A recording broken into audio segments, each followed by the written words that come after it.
యొక్క కానుకను ఆశించి వెళ్ళావు, లోకమును ఆశించి వెళ్ళావు. నువ్వు ఆశించి వెళ్ళి దేని విడిచిపెట్టా తెలుసా? నిన్ను నిర్మించిన వాడిని విడిచిపెట్టి వెళ్ళావు, నీకు ఆధారమైన వాడిని విడిచిపెట్టి వెళ్ళావు.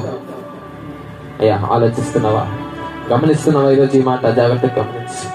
నీ పరిస్థితి, నీ కుటుంబంలో నీ యొక్క భక్తి జీవితం ఎలా ఉందో నీకు తెలుసు. ఎటువంటి అవరోధాలు నీ జీవితంలో నీకు అనుమతించబడుతున్నాయో నీకు తెలుసు. అన్ని తెలిసినాక నువ్వు ఇంకా లోకమును ఆశ్రయిస్తున్నావా లేదా?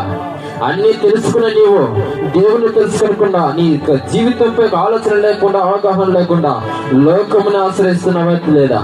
లోకంలో ఉన్నటువంటి ధనాన్ని ఆశిస్తున్నావా లేదా? లోకంలో ఉన్నటువంటి మనుషులను ఆశ్రయిస్తున్నావా లేదా? ఒకసారి ఆలోచన చేయి.